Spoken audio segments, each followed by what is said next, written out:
오늘 이 시간은 하나님의 백성이라는 제목으로 말씀의 은혜를 나누겠습니다. 방송실에서 다 나오세요. 자리에 다 앉으세요. 자리가 이렇게 많은데 왜 거기 있어요? 전사님도 자리에 앉으세요.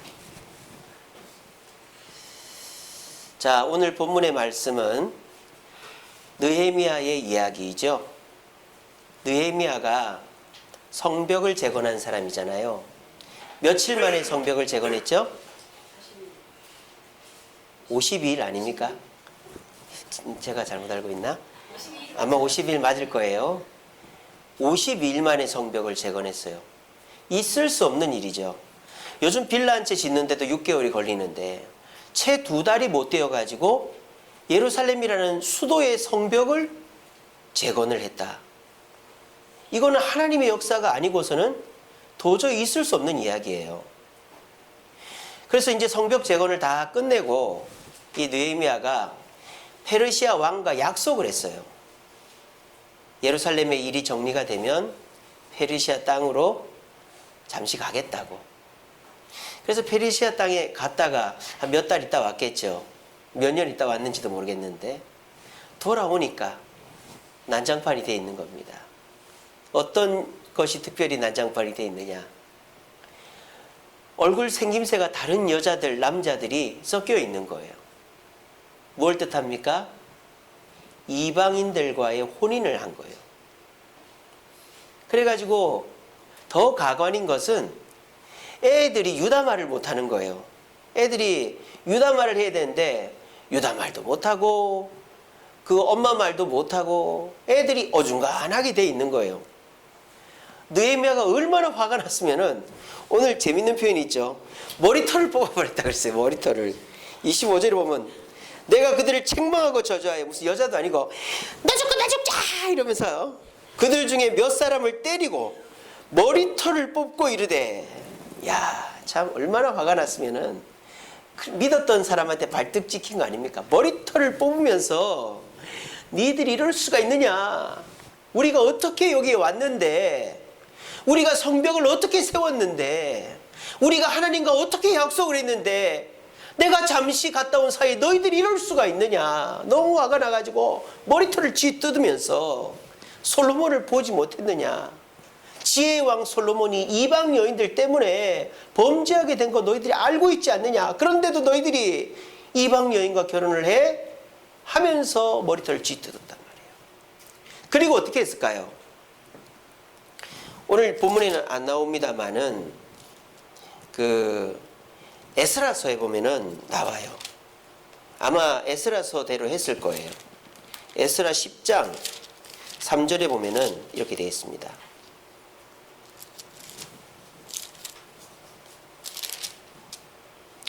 곧 내 주의 교훈을 따르며 우리 하나님의 명령을 떨며 준행하는 자의 가르침을 따라 이 모든 아내와 그들의 소생을 다 내보내기로 우리 하나님과 언약을 세우고 율법대로 행할 것이다 이랬어요. 에스라는 느헤미야보다 먼저 온 총독이었거든요. 와보니까 가관인 거예요. 이방 결혼을 한 것이죠. 그래서 에스라가 어떻게 합니까? 이방 여인들과 그 자녀들을 지금 이렇게 짐 싸서 돌려보내는 거예요. 아마 느헤미야도 돌려보냈을 것입니다. 상식적으로 납득이 됩니까? 요즘 사랑에 국경이 없다고 하는데 요즘에 그 옛날처럼 혼혈이 천대받는 시절도 아니고 현민입니까? 그죠? 우리 현빈이 있는데 한현민이라고 나이지리아 아버지와 한국 어머니 사이 태어나서 세계를 움직일 젊은이에 뽑혔잖아요. 요즘 그런 세상인데 목사님 이런 얘기를 합니까 싶은데 하나님 입장으로 볼 때 이거는 엄청난 문제가 있는 것이죠. 제가 이미 다 말씀을 드렸는데 첫 번째 문제는 어떤 문제일까요? 언어의 문제죠. 언어의 문제. 말이 안 통하는 거예요. 말이. 엄마들은 아이들에게 자기 모국어를 가르치는 게 보통이잖아요. 그래서 엄마들이 언어도 가르치고 또 아빠들이 언어도 가르치는데, 근데 이제 아빠들이 등한시하면은 애들이 엄마 언어는 해도 아빠 언어를 못하는 경우들이 있어요. 그래서 한현민이라는 친구가 그렇잖아요. 그 친구는 영어를 못해요. 왜? 그 친구는 엄마한테서 크고 한국에서 자라기 때문에 영어를 못해요. 그래서 동생들은 영어를 한대요. 그래서 아빠 말을 동생들한테 통역해달라 그런다잖아요. 그러니까 이방 여인과 이스라엘 남자의 결혼 속의 문제점 하나는 언어 문제가 있어요. 자, 그런데 말 좀 안 통하는 거에 뭔 상관입니까? 손짓 발짓 하면 되죠. 더 다 알아듣잖아요.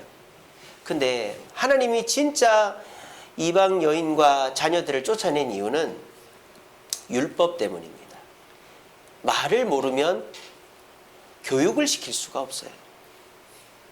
그러니까 유대인들은 율법을 배워야 하나님의 백성이 되는데 말을 모르니까 율법 배우기가 너무 어려운 것이죠. 그래서 하나님이 이방 여인과 그의 자녀들을 이방 땅으로 돌려보내는 겁니다. 자, 그런데요, 룻이라든지 여타 다른 이방인들이 유대인이 되어질 때 유대인의 언어를 배우고 유대 율법을 순종하면 받아줍니다. 근데 이 상황은 어떤 상황입니까? 거꾸로 된 상황이란 말이에요. 뭐 국제결혼, 이방인과의 결혼, 물론 하나님께서 이 당시에는 막으셨지만 지금 유대인들 중에 흑인도 있습니다. 아시아인도 있습니다.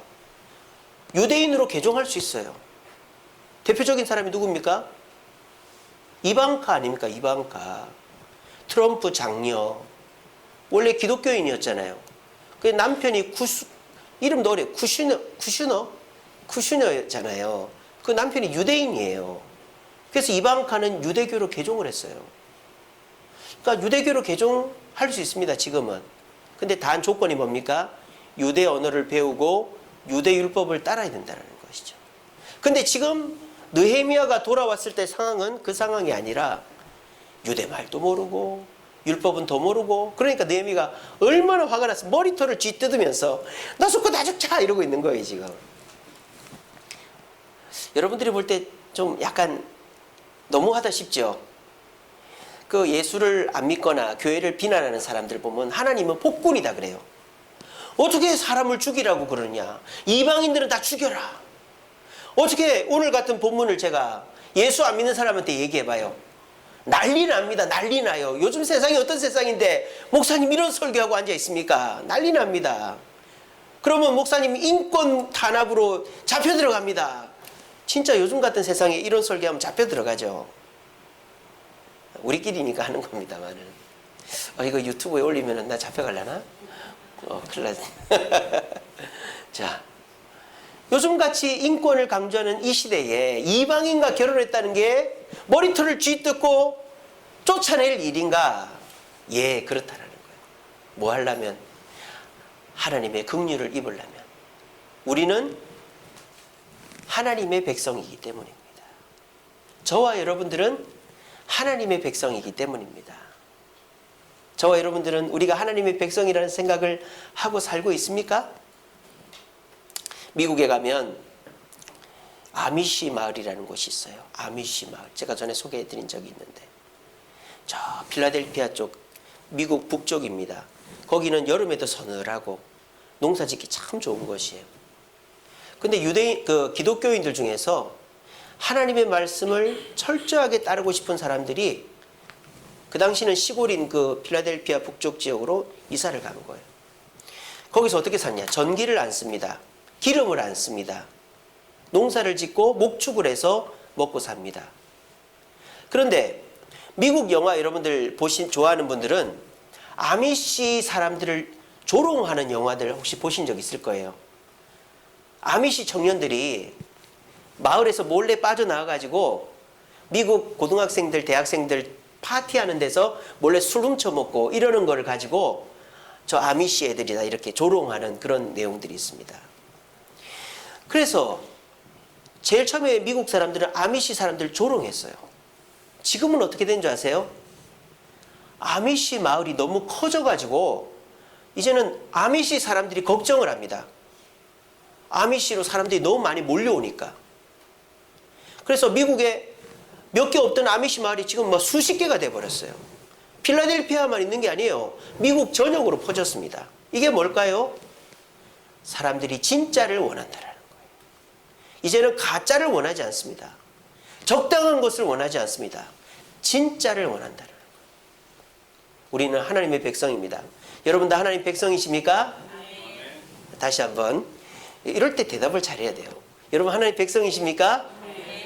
여러분 진짜 하나님 백성이십니까? 예, 아멘입니다. 그래야죠.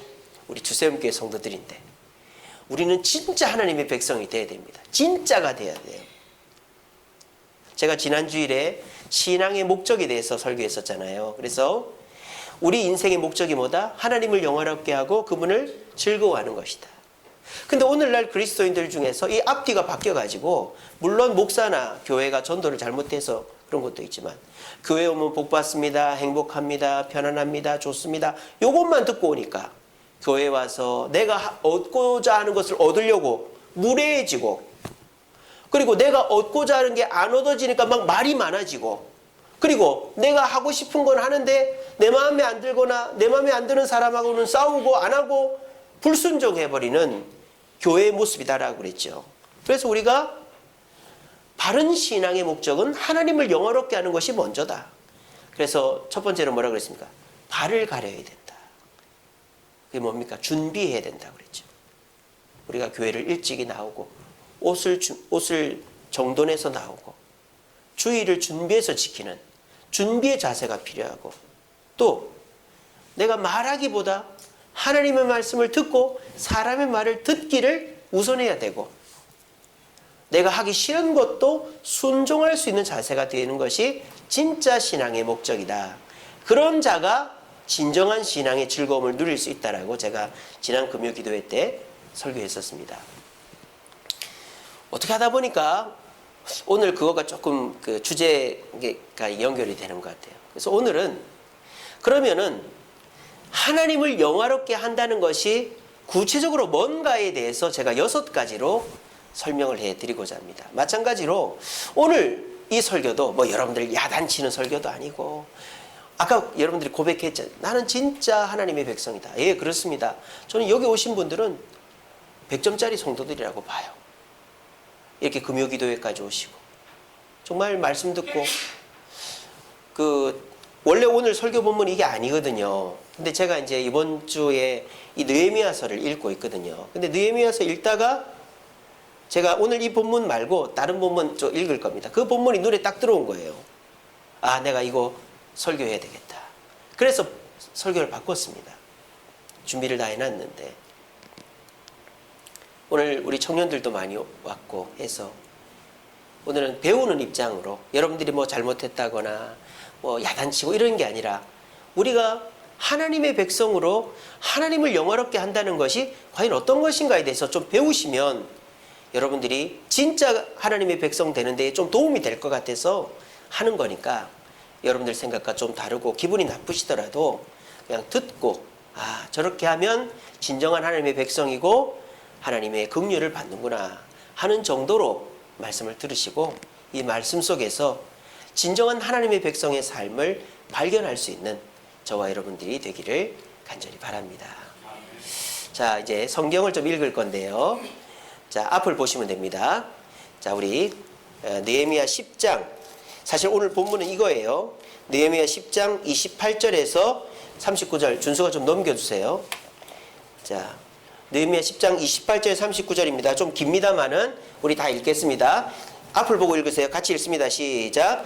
그 남은 백성과 제사장들과 레위 사람들과 문지기들과 노래하는 자들과 느디님 사람들과 및 이방 사람과 절교하고 하나님의 율법을 준행하는 모든 자와 그들의 아내와 그들의 자녀들 곧 지식과 총명이 있는 자들은 다 그들의 형제 귀족들을 따라 저주로 맹세하기를 우리가 하나님의 종 모세를 통하여 주신 하나님의 율법을 따라 우리 주 여호와의 모든 계명과 규례와 율례를 지켜 행하여 우리의 딸들을 이방 땅 백성에게 주지 아니하고 우리의 아들들을 위하여 그들의 딸들을 데려오지 아니하며 혹시 이 땅 백성이 안식일에 물품이나 온갖 곡물을 가져다가 팔려고 할지라도 우리가 안식일이나 성일에는 그들에게서 사지 않겠고 일곱째 해마다 땅을 쉬게 하고 모든 빚을 탕감하리라 하였고, 우리가 또 스스로 규례를 정하기를 해마다 각기 세겔의 3분의 1을 수납하여 하나님의 전을 위하여 쓰게 하되, 곧 진설병과 항상 드리는 소제와 항상 드리는 번제와 안식일과 초하루와 정한 절기에 쓸 것과 성물과 이스라엘을 위하는 속죄제와 우리 하나님의 전의 모든 일을 위하여 쓰게 하였고, 또 우리 제사장들과 레위 사람들과 백성들이 제비 뽑아 각기 종족대로 해마다 정한 시기에 나무를 우리 하나님의 전에 바쳐 율법에 기록한 대로 우리 하나님 여호와의 제단에 사르게 하였고, 해마다 우리 토지 소산의 만물과 각종 과목의 첫 열매를 여호와의 전에 드리기로 하였고, 또 우리의 맏아들들과 가축의 처음 난 것과 소와 양의 처음 난 것을 율법에 기록된 대로 우리 하나님의 전으로 가져다가 우리 하나님의 전에서 섬기는 제사장들에게 주고, 또 처음 익은 미래 가루와 거제물과 각종 과목의 열매와 새 포도주와 기름을 제사장들에게로 가져다가 우리 하나님의 전에 여러 방에 두고, 또 우리 산물의 11조를 레위 사람에게 주리라 하였나니, 이 레위 사람들은 우리의 모든 성읍에서 산물의 11조를 받는 자임이요, 레위 사람들이 11조를 받을 때에는 아론의 자손 제사장 한 사람이 함께 있을 것이요, 레위 사람들은 그 11조의 10분의 1을 가져다가 우리 하나님의 전 곳간의 여러 방에 두되, 곧 이스라엘 자손과 레위 자손이 거제로 드린 곡물과 새 포도주와 기름을 가져다가 성소에 그릇들을 두는 골방, 곧 섬기는 제사장들과 문지기들과 노래하는 자들이 있는 골방에 둘 것이라. 그리 아니하면 우리가 하나님의 전을 버려두지 아니하리라. 아멘. 오늘 본문, 사실은 이게 오늘 본문입니다. 여러분들이 오늘 이 본문을 읽으면서 이런 본문이 있었나 싶을 정도로 정말 하드하고 볼드한 본문이죠. 저도 느헤미야서를 40번 가까이 읽었지만은 이런 본문이 있는 거를 처음 봤어요. 성령께서 제 눈에 딱 뜨이게 하신 것이죠. 오늘 이 말씀은 이스라엘 백성들이 성벽을 다 지었단 말이에요. 얼마나 감격스럽습니까? 남들이 안 된다 안 된다 그랬어요. 안 돼 안 돼. 야, 너희들 그 성은 말이야 여우도 개도 뛰어넘어갈 성이라 그거 손대지 마 그랬어요. 근데 이 이스라엘 백성들이 밤잠을 안 자가면서 또 쳐들어온다고 하니까 한 손엔 창을 들고 한 손엔 삽을 들고, 한 사람 일하면 한 사람은 뒤에서 수비 보고 있고, 이렇게 해서 피땀을 흘려가지고 50일 만에, 아무리 노력을 해도 사실 50일 만에 지을 수가 없는데 지었단 말이에요. 그러니까 지금 이스라엘 백성들은요, 다 마음속에 이거는 하나님의 은혜다. 하나님의 은혜다. 하나님이 돕지 않고는 있을 수가 없다. 이런 마음이 드는 거예요. 그러니까는 이들의 마음에 막 열정이 샘솟는 거예요. 그래서 우리가 이제는 제대로 하나님을 섬겨보자. 우리가 정말 하나님 앞에 미쳐보자. 우리가 진짜 하나님의 백성이 돼보자 라는 마음으로 스스로 만든 율법이에요. 이게 어디 그런 말이 있습니까? 32절 보세요.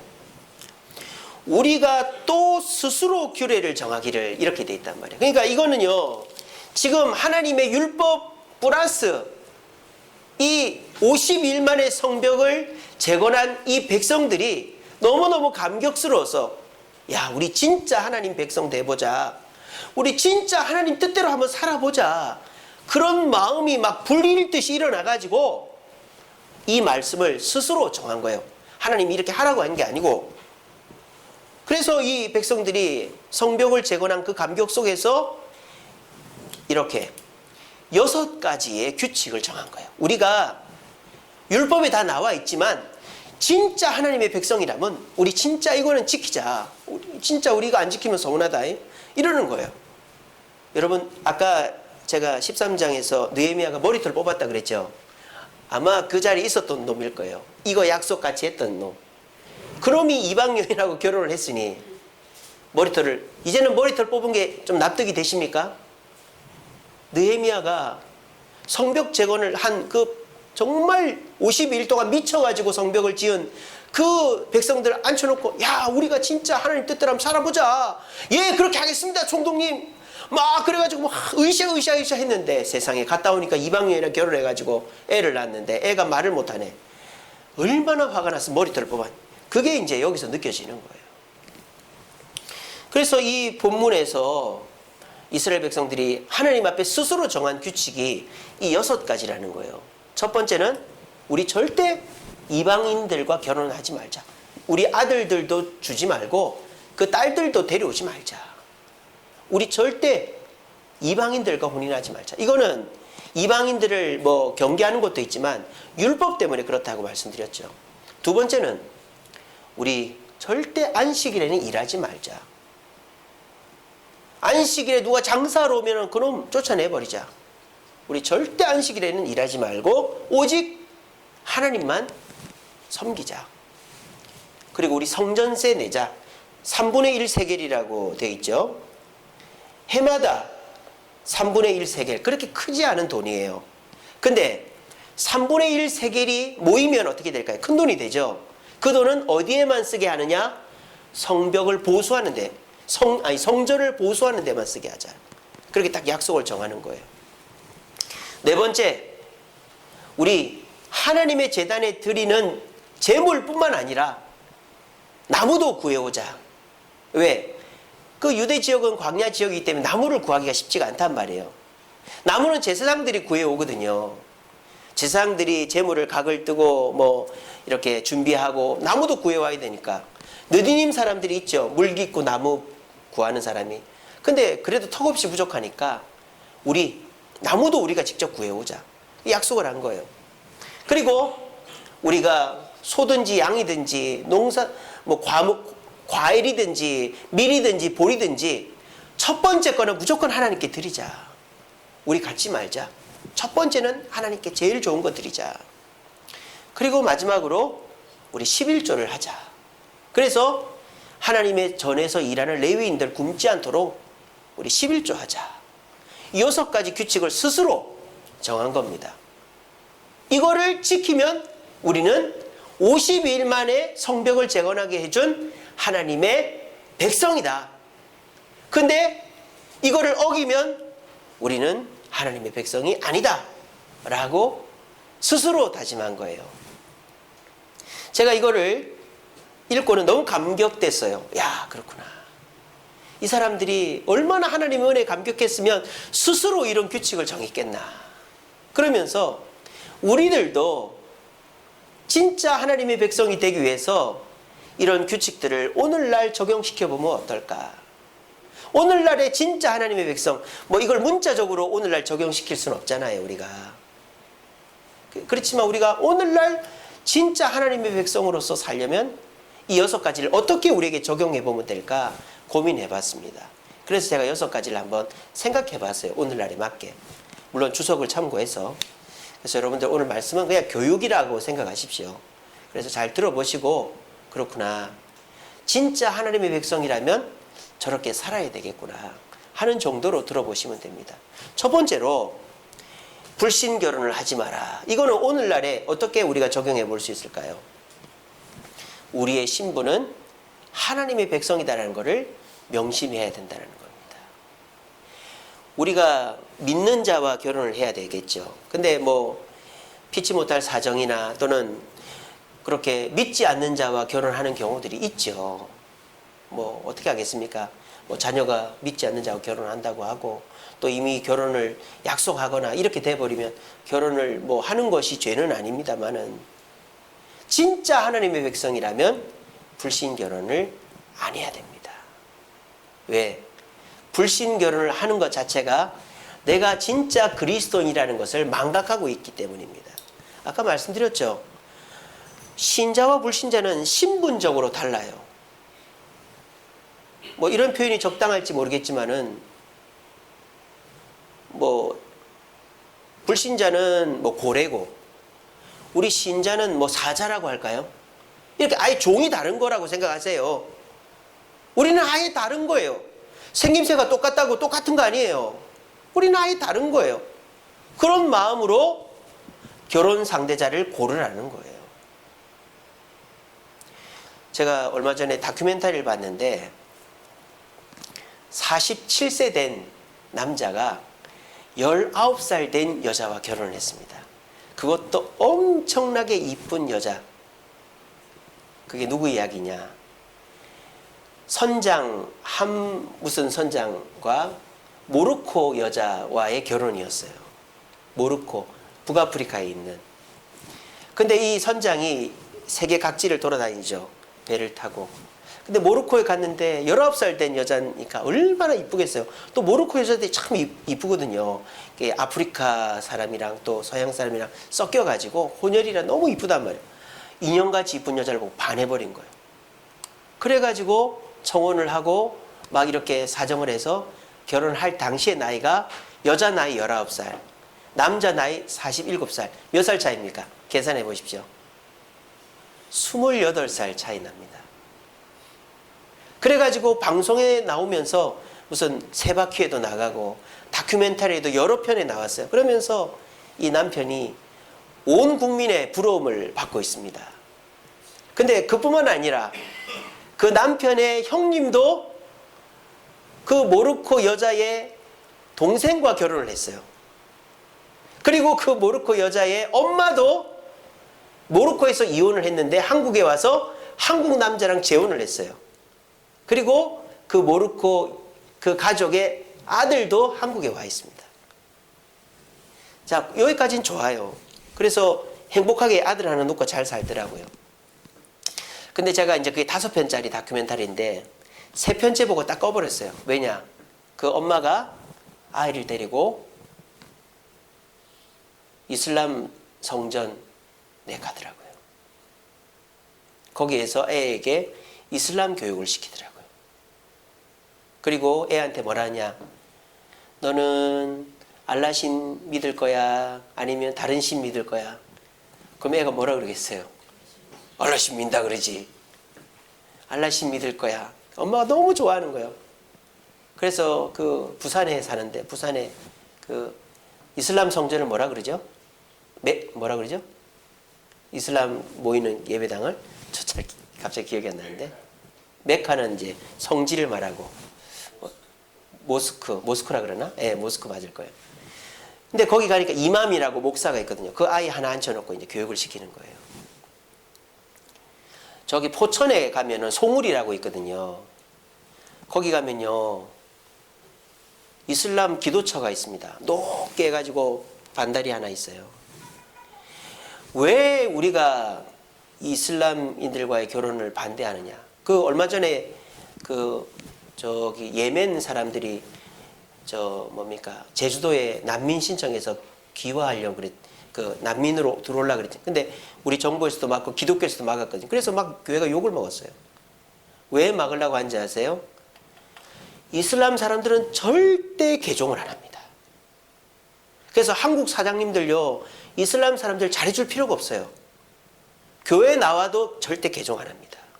이슬람 남자들은 한국 여자랑 마음껏 결혼합니다. 왜? 일부 다처제니까. 그 자기 나라에도 자기 부인이 있어요. 한국에도 자기 부인 둬도 돼요. 잘해줍니다. 그러니까 사람들이 외모만 보고 나한테 잘해주고 끌려서 불신 결혼을 하면 결국은 내가 동화돼 버리는 거예요.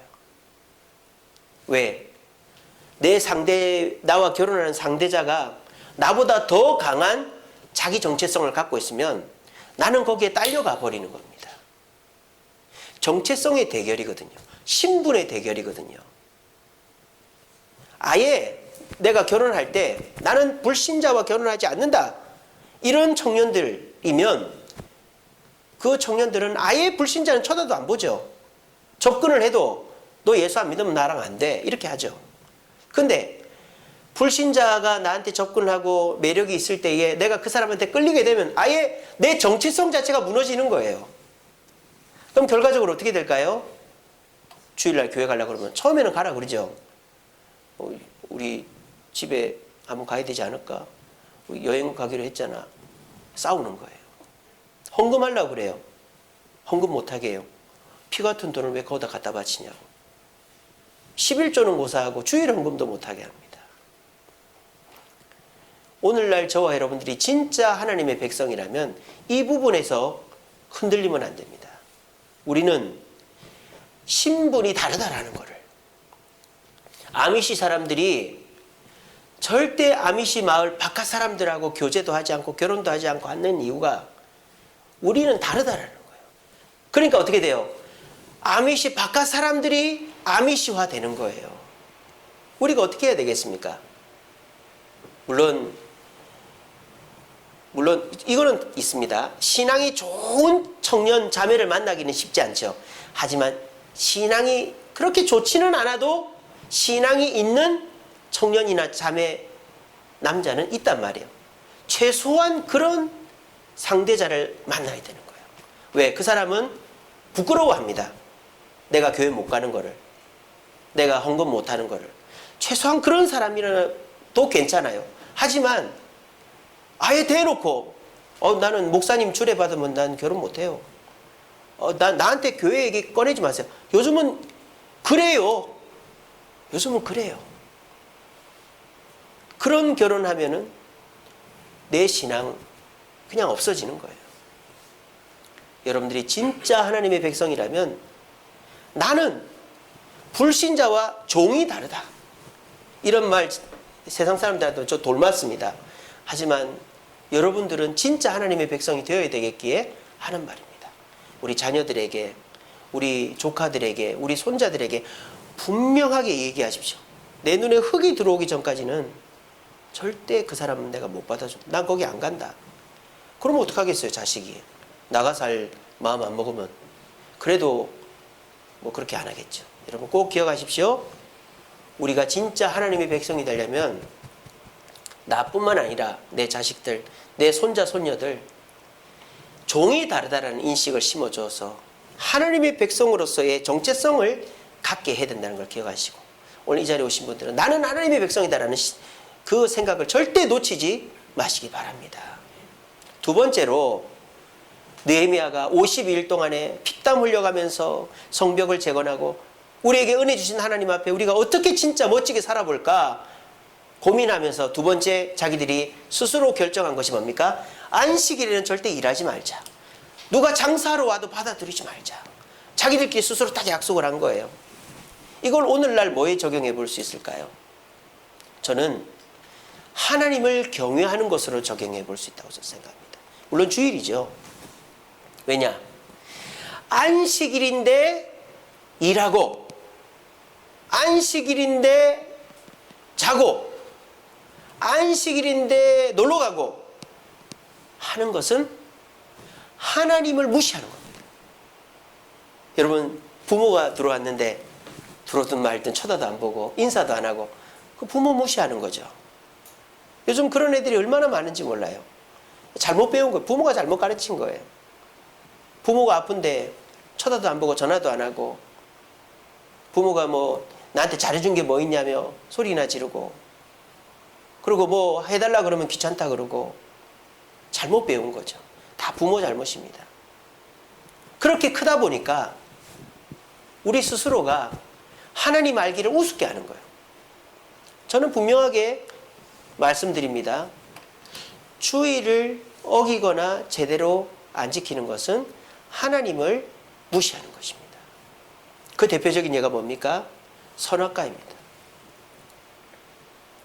선악과 그게 뭐 대수입니까? 그게 최고로 맛있는 과일도 아니고 그게 뭐 최고 대단한 과일도 아닙니다. 하나님 그 선악과가 정말 먹고 싶었고 너희들 먹지 말라고 한 것이 아닙니다. 내가 너와 함께 있다는 것을 잊지 말아달라는 것입니다. 아무것도 아닌데 근데 그거를 따먹었단 말이에요. 이건 뭐죠? 하나님을 무시한 거예요. 그러니까 하나님이 엄청 화가 난 거예요. 그래서 아담과 하와를 죽여버린 거예요. 당장 죽진 않았죠. 늙어 죽게 해버린 거예요. 하나님을 두려워하지 않고 하나님을 무시했기 때문입니다. 그런데 오늘날은 어떤 시대죠? 은혜의 시대입니다. 예수 그리스도께서 이 땅에 오셨기 때문에 그런 일은 없어요. 하지만 다 차곡차곡 쌓이고 있습니다. 언제? 심판의 때에 우리 행위책이 열리는 그 순간 다 까발려지게 돼 있어요. CCTV 다 돌아갑니다. 그러면 하나님을 무시했던 그 모든 순간들이 다 드러납니다. 우리는 부끄러워 숨고 싶겠죠. 그러면 그 사람은 자기 스스로도 나 지옥 갈래요? 해버릴 수밖에 없는 것입니다. 저와 여러분들에게 이 주일은 하나님을 어떻게 내가 생각하고 있는가에 대한 표시입니다. 부모님이 생신인데 전화 한 통 안 하고, 부모님이 아프다는데 가보지도 않고, 부모님 어려움을 돌아보지도 않고, 그런 자식이 자식입니까? 근데 저와 여러분들이 하나님의 백성이라고 하면서 이 주일을 어기는 거, 뭐 일주일에 3번을 교회 나오라고 한 것도 아니고 일주일에 1번이고, 그것도 주일 예배 시간은 2시간 아닙니까? 오전 예배 와서 오후 예배까지 하면 5시간인데 11시, 12시, 1시, 2시, 3시 5시간이네요. 그 3시간, 5시간 우리의 일주일의 시간 중에서 길다면 길고 짧다면 짧은데 그거를 주님께 못 드린다면 어떻게 우리가 하나님을 경외한다고 말할 수 있겠습니까? 그러므로 뭐 여러분들이 요즘 같은 시대에 안식일을, 주일을 제대로 지키는 사람 많지 않죠. 하지만 저는 여러분들한테 지금 야단치는 거 아닙니다. 여러분들은 충분히 잘하고 있습니다. 그런데 여러분들이 더 복을 받게 하기 위한 하나의 가르침이라고 생각하십시오. 여러분 꼭 이 시간 명심하십시오.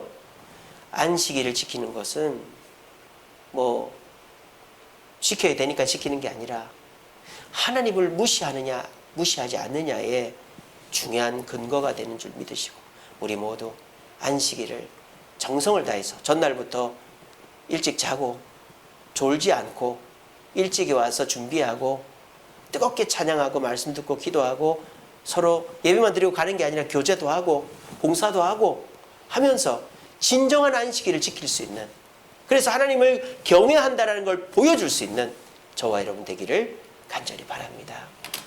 3번째로 이 성벽 재건에 성공한 백성들이 스스로 만든 규칙은 성전세를 내자라는 거예요.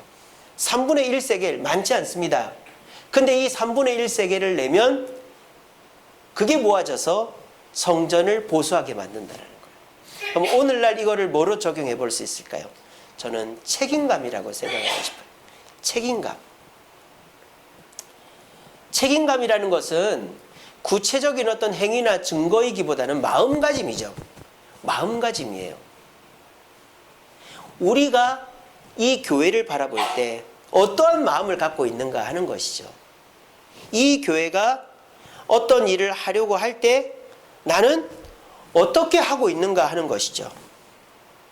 그리고 이 교회가 어려움을 당했을 때 내 마음은 어떤가 하는 것이죠. 그러니까 이 책임감이라는 것은 물론 3분의 1 세겔이라는 돈이 들어가는 거지만 3분의 1 세겔은 큰 돈이 아닙니다. 이거는 마음이죠. 성전의 부족한 부분을 내가 그래도 책임진다라는 마음으로 3분의 1 세겔을 드리는 것입니다. 오늘날 교회의 문제 중에 하나가 뭔지 아세요? 내 교회가 없다는 거예요. 내 교회가. 한 교회를 정해놓고 내가 이 교회에서 뿌리를 내리지 못하고, 내가 이 교회에 실망한 것이 있으면 또 다른 교회 가고, 또 다른 교회에 실망한 것이 있으면 다른 교회, 물론 뭐 이사를 가거나 피치 못할 사정으로 교회를 옮길 수 있죠. 또 그 교회가 무슨 문제가 생기거나 또 문제가, 요즘 교회가 얼마나 문제가 많습니까? 그런 교회 옮기는 걸 지금 탓하는 게 아닙니다. 근데 교회가 멀쩡하고 목사님도 별 문제가 없는데 그냥 내가 마음에 안 들고 또 사소한 문제들 때문에 교회를 옮기는 사람들이 너무너무 많은 거예요. 여러분, 교회는 옛날에도 싸웠어요. 제 어렸을 때도 교회에서 엄청 싸웠습니다. 머리 쥐뜯고 싸웠습니다. 제가 그거 봤습니다. 시골교회 있을 때. 근데 어른들이 뭐라고 하면서 싸운지 압니까? 네가 나가라, 네가 나가라 그러는 거예요. 그럼 뭐라는지 알아요? 내가 왜 나가는데? 네가 나가라, 네가 나가라. 뭐 그렇게 싸우는 거예요. 그게 뭐 내가 이 교회에서 뭐 돈을 받아야 되고 이 교회에 뭐 내가 뭘 받아야 될 게 있어서가 아니에요. 이 교회가 내 교회인데 내가 어느 교회를 가냐 이 말이에요. 네가 나가라 이러는 거. 근데 또 지나고 보면은 서로가 나가기 싫거든요. 그러니까 어떻게 합니까? 어쩔 수 없이 화해하는 거예요. 그렇게 살아가는 거예요. 여러분들은 이 주세음교회가 여러분 교회입니까? 대답이 작으시네. 대답하는 것도 고백이니까. 믿음입니다. 여러분들은 이 주세음교회가 여러분 교회입니까? 제가 오늘 중대 발표를 하나 하겠습니다. 제가 오늘 당회를 했습니다. 우리 박창환 목사님 모시고 장로님 두 분하고 저하고 6월 28일 날, 29일 날 위임을 받기로 했습니다. 그래서 제가 위임식을 하기로 했습니다. 근데 요즘은요 위임 받아도요 교회를 막 그냥 옮기는 목사들이 엄청 많아요. 오늘 좀 설교가 길어도 이해해 주십시오. 우리 진효란 권사님 좀 이해해 줄 수 있습니까? 35분에 끝낼게요. 지금 30분인데 5분만 더 할게요. 부산의 어떤 부산대학 앞에 있는 큰 교회인데 아니에요. 그건 아니고 부산대학 앞에 있는 큰 교회인데 한 600명 모이는 교회랍니다. 근데 그 목사님이 그 교회 갔을 때 300명 모였대요. 근데 한 10년 넘게 사역하셔서 교인을 600명 만들어 놓은 거예요. 근데 이 목사님이 어느 날 강단에 딱 서가지고 여러분 제가 교회를 사임하겠습니다 이러는 거예요. 난리가 난 거예요. 우리 목사님 왜 사임하시나? 우리 목사님 왜 사임하시나? 제가 실력이 없어서 제가 영역이 딸려서 이제 못하겠다. 아이고 목사님 우리가 뭘 해드릴까요? 완강한 거예요. 근데 알고 보니까 이유가 뭔지 아세요? 1000명짜리 교회에서 청빙이 들어온 거예요. 세상에 1000명짜리 교회에서 청빙이 들어오니까 그 목사님이 위임 받았는데 교회를 옮겨버린 거예요. 요즘 목사도 그런 시대입니다. 위임은 결혼입니다. 결혼. 나는 이 교회에서 죽겠다라는 거죠. 그러니까 저는 위임을 사실은 안 받고 싶었는데 우리 장로님들이 위임 받으셔야죠 하고 우리 성도님들이 얘기하셔서 위임을 받기로 했습니다. 저는 이제 이 교회에 딱 매이는 거예요. 어디 갈 수가 없어요. 여러분들이 뭐 나가라 그러면 나가야 되겠지만 제 스스로 나갈 일은 없을 것입니다. 저는 제 마음이 그렇게 딱 정해졌습니다. 여러분들은 어떠십니까? 여러분들에게 이 교회가 여러분들의 교회입니까? 저는 그렇게 되기를 바랍니다. 그렇게 돼야 하나님의 복을 받는 진짜 하나님의 백성이 되기 때문입니다. 네 번째로 그 은혜를 받았던 백성들이 뭔 약속을 합니까? 제사 드리는 제물뿐만 아니라 우리가 나무도 구해오겠다는 거예요. 나무도 구해오겠다. 이거는 성전세보다 더 강도가 높은 거예요. 성전세는 3분의 1세겔밖에 돈 액수는 얼마 안 돼요. 이건 마음이라 그랬죠. 이 번제 나무는 마음이 아니에요. 직접 산에 가서 나무를 해와야 되는 거예요. 이스라엘 광야에 나무가 어디 있습니까? 근데 이 나무를 그래서 광야에서는 뭐로 연료를 합니까? 낙타똥으로 연료를 하잖아요. 집을 지으면요 낙타똥을 바릅니다. 그래야 서늘하다고. 그런데 나무를 구해오겠대요. 이건 뭘 뜻할까요? 참여를 뜻하죠. 봉사를 뜻하는 것입니다. 제사는 제사장이 지내는 게 제사장이 지내지만 그 제사를 내가 힘써 참여하겠다, 섬기겠다라는 마음입니다. 오늘날 내 교회가 없어진 것보다도 더 심각한 것이 참여 정신이 없어지는 거예요. 뭘 한다 그러면은 반도 안 와요. 큰 교회나 되면은 뭐 부흥회 같은 거 하면은 뭐 몇 부 드리는 교회는 한 번에 꽉 찰까? 부흥회를 못 해요. 요즘은 평일 부흥회를. 그래서 평일날 부흥회 안 합니다. 왜? 성도들이 안 오거든요. 예전에 부흥회 한다 그러면 남의 교인들도 와가지고 보조의자 놓고 했는데 요즘은 부흥회를 평일날 안 합니다. 왜? 우리 교인들도 안 와가지고 강사 불러놓고 못 줬거든요.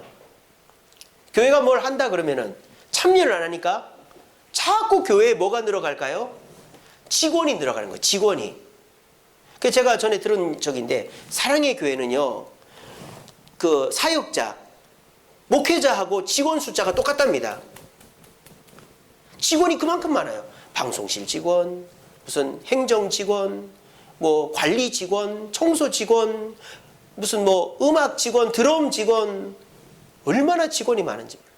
그러니까 교회에서도 뭔가 재능이 있는 사람이 해야 될 일은 돈을 줘야 되는 거예요. 그런 시대가 돼버렸습니다. 그런 교회가 무슨 교회가 되겠습니까? 저와 여러분들은 어떻습니까? 우리 지금 여러 가지 이벤트들을 하고 있죠. 잉태신자 작정 얼마나 참여하셨습니까? 특별 새벽기도회 1주 지났는데 16명 왔습니다. 그것도 매일 16명이 온 건 아닙니다. 첫날 16명 오고 둘째 날부터는 8명, 10명 뭐 이렇게 왔습니다. 그리고 우리 전도잔치 때 전도가 쉬운 게 아니죠. 하지만 참여하는 자에게 하나님은 복을 주실 줄로 저는 믿습니다. 네 번째로, 다섯 번째로 첫 열매를 드리자. 나무가 뭐 과일이 됐던 곡식이 됐던 가축이 됐던 첫 번째는 무조건 드리자. 이거는 오늘날 뭐로 적용할 수 있을까요? 감사로 적용할 수 있는 것입니다. 여러분들 월급 타면은 월급 딱 타서 부모님들한테 다 줘보신 분들 계실 거예요. 그죠? 아니면은 요즘은 월급 딱 타면 최소한 부모님들한테 선물이라도 하지 않습니까? 그게 뭐죠? 나를 키워주셔서 이렇게 직장생활하게 해주셔서 감사합니다라는 표현 아니겠어요? 우리가 첫 열매를 하나님께 드리는 것은 내 모든 것이 하나님으로부터 왔다라는 감사의 표현인 것입니다. 근데 오늘날 첫 열매 잘 안 드리잖아요. 그죠? 막 헌금 강요하는 것 같이 보이고. 예, 그래서 이런 얘기 잘 안 합니다만 오늘은 하겠습니다. 여러분, 첫 열매를 하나님께 드려보십시오. 하나님은 더 큰 복으로 함께 하실 것입니다. 여러분들이 뭐 물을 떠도요, 처음에 나오는 거는 떠서 뭐 우리가 이게 잘 모셔두기도 하고 처음에 나온 거 기념이 되지 않습니까? 얼마나 땀을 흘려가지고 했으니까. 뭐 나쁜 거 이런 거 말고 우리에게 있어서 하나님이라는 존재가 어떤 존재이길래 내가 한 이 일이 하나님으로부터 왔다라는 고백을 안 한다면 하나님은 내 인생에 뭐 손톱만큼 아니면 손바닥만큼밖에 영향력이 없는 것이 되는 것이 아니겠습니까? 근데 거꾸로 저와 여러분들이 내가 이 직장에서 일을 하고 내가 이 프로젝트를 해서 성공을 하는 것이 하나님의 은혜라고 고백하면서 첫 열매를 드리는 자라면 뭐 첫 번째 월급을 다 드리든지 최소한 감사헌금이라도 할 수 있다면 하나님은 그 일이 계속적으로 더 잘되게 해 주실 줄로 저는 믿습니다. 마지막으로 11조입니다. 우리가 11조 꼭 하자. 성전에서 일하는 레위인들, 제사장들 굶어 죽으면 안 되지 않느냐. 11조 하자. 이 11조는 오늘날 뭐에 비교할 수 있을까요? 저는 믿음이라고 생각합니다. 11조 강요 못해요. 그리고 11조는 다 달라요. 어떤 사람은 순이익에 11조를 드린 사람이 있습니다. 그러니까 내가 200만 원 월급을 타면 거기서 뭐 보험료 떼고 뭐 떼고 해서 내가 가정에서 쓸 돈이 150만 원이다. 그러면 그 150만 원에서 15만 원 헌금하는 사람이 있어요. 또 가게를 하시거나 기업을 하시는 분들은 자재값도 있고 인건비도 있고 있지 않습니까? 또 가게 하시는 분들은 뭐 이렇게 뭐 돈이 들어오면은 나중에 또 자재비 나가고 뭐 재료비 나가니까 그런 거 다 나가고 난 다음에 남은 돈으로 11조 하는 분이, 그 11조도 좋은 11조입니다. 잘못됐다고 말하는, 그런 것도 안 하는 분들도 계시니까요. 근데 이렇게 하는 분들이 있습니다. 순이익이 아니라 전체 수익금의 11조를 드리는 분들이 있습니다. 그래서 어떤 분은 남편이 안 믿는 사람인데 가게를 해요. 그러면은 돈이 들어오면 곧바로 그 돈에서 10분의 1을 딱 떼서 다른 주머니에다 집어넣는데요. 심지어 남편이 볼까봐 엉덩이에다, 항문에 엉덩이 사이에 감추고 쓸려가지고 피나고 그랬대요. 그렇게 11조 한 이야기를 들었습니다. 제가 지금 헌금 강조하는 거 아닙니다. 혹시 오해하지 마십시오. 제가 이런 설교는 주일날은 안 하니까 오늘만 하겠습니다. 그 사람은 내가 이번에 1,000만 원 벌었다. 거기서 자재값이 뭐가 나가고 뭐 내가 보험료가 뭐가 나가고 은행의 이자가 얼마, 그거 상관없이 그 1,000만 원에 대해서 100만 원을 하는 거예요. 이런 11조 하는 분이 계십니다. 또 이런 분이 계십니다. 11조를 믿음으로 하는 분이 계세요. 정해놓고 내가 1,000만 원 못 벌어도 100만 원 하겠다. 그래서 800만 원 벌 때도 있고 500만 원 벌 때도 있는데 100만 원씩 11조 하는 분들이 계십니다. 더 심한 분은요, 내가 한 달에 1억 2억, 아니, 한 달에 뭐 1억 2억 버는 분들도 계시잖아요. 제 여동생은 한 달에 2천만 원씩 법니다. 그러니까 뭐 그렇게 버는 사람도 있잖아요. 그러니까 그런 사람들은 중에서 나는 한 달에 200만 원만 있으면 된다. 그러면 그 200만 원만 남겨놓고 나머지는 그냥 11조로 드리겠다. 그래서 10에 5조, 7조, 8조, 9조까지 드리는 분 봤습니다. 자, 저는 지금 여러분들 헌금 강요하는 거 아니고 그렇게 하라는 거 아닙니다. 지금 제가 11조 하는 분들을 딱 열거를 했죠. 오늘 저는 막 돌맞을 각오하고 얘기하는 거예요, 지금. 이거 유튜브에 광고되면 박희재 목사는 근본주의 무슨 뭐 그렇게 나올 수도 있겠네요. 11조라는 것을 하는 분 자체는 최고입니다. 요즘 11조 안 하잖아요. 누가 11조를 합니까? 근데 11조 하는 사람들도 이렇게 다양하다라는 거예요. 그게 뭐예요? 믿음이라는 거예요. 믿음. 그게 믿음이에요. 내가 번 돈에서 순이익만 떼서 11조 하는 것도 좋은 11조입니다. 하지만 그거보다 더 큰 믿음을 가진 분은 전체 이익의 10분의 1을 떼서 하는 사람입니다. 근데 그것보다 더 큰 믿음을 가진 사람은 그 전체 이익에서가 아니라 내가 11조를 하나님 앞에 정해놓고 하는 사람입니다. 그것보다 더 11조를 잘하는 사람은 내가 쓸 돈만 남겨놓고 다 11조 하는 사람입니다. 어떻습니까? 11조라는 것은 이렇게 각자 해석하는 대로 따라 다르기 때문에 이거는 믿음의 영역이라고밖에 말할 수가 없는 거예요. 그래서 저는 이 11조를 믿음으로 하는 것이다라고 말씀드리는 겁니다. 저와 여러분들이 진정한 하나님의 백성이라면 하나님께서 나에게 물질을 주셨고 이 물질은 내 소유가 아니라 나는 관리할 뿐이라는 것을 고백한다면, 그리고 이 물질이 이 땅에서 내가 아무리 써본들 가져가지도 못할 것인데 주님을 위해 쓴다면 그것이 하늘에서 복받는 길이 아니겠는가 하는 믿음의 고백이 있는 사람이라면 내가 먼저 11조를 떼놓는 것이죠. 그리고 내 쓸 돈을 계산하는 것이죠. 그것이 진정한 하나님의 백성이다 라고 말씀드리고 싶습니다. 오늘 6가지 말씀드렸습니다. 이것은 이대로 해야 된다는 게 아닙니다. 열정에 불타올랐던 느헤미야와 그 백성들이 자기 스스로 만든 율법이에요. 여러분들도 이 금요기도회까지 나오신 걸 보면 여러분 충분히 훌륭한, 요즘같이 엉망진창인 예수 믿는 사람들 모습 속에서 여러분들은 정말 훌륭한 그리스도인입니다. 근데 저는 오늘 이 설교를 하는 이유가 여기 있습니다. 같이 읽어봅시다. 시작. 너희가 전에는 백성이 아니더니 이제는 하나님의 백성이요 전에는 긍휼을 얻지 못하였더니 이제는 긍휼을 얻은 자니라. 베드로전서 2장 10절에 나오는 말입니다. 하나님의 백성이 아니라면 이런 말은 돌맞을 일이죠. 예수 안 믿는 사람 이런 거 보면 이 요즘같이 인권 강조하는 세상에 이런 말을 어떻게 하나. 아니 52주 중에 한 번 놀러 가는 게 어때? 내가 꼭 교회 책임이 있어야 돼? 한 교회만 다녀야 돼? 아니 내가 뭐 하기 싫으면 안 해도 되지. 첫 열매가 그거 내가 써야지 누굴 줘? 아니 월급의 10분의 1을 갖다 바치라고? 이런 날강도가 있나? 하느님의 백성이 아니면 이거는 해당 사항 없는 거예요. 아니 교회를 얼마 나오지 않는 사람이나 또 믿음이 부족한 사람 이거 들으면 화나는 이야기죠. 그런데 여러분이 하나님의 백성이라면 또 긍휼을 얻기를 원한다면 이 말씀을 귀담아 들으시기 바랍니다. 그래서 이 6가지를 한번 시도해 보시기 바랍니다. 그렇게 해서 이 6가지 다 할 수 있는 분도 계시겠지만 하나씩 시도할 수 있는 분들이 계실 겁니다.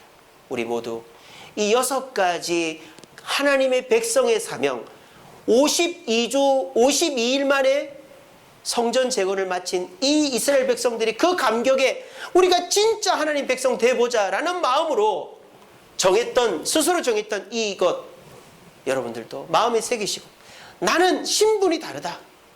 나는 주의를 하나님 때문에 하나님 무시하지 않기 위해서 지킨다. 나는 이 교회가 내 교회다. 나는 교회가 뭐 한다면 적극적으로 참여하겠다. 나는 하나님이 주신 것이기 때문에 첫 번째 열매는 하나님께 감사하겠다. 나는 믿음으로 11조 하겠다.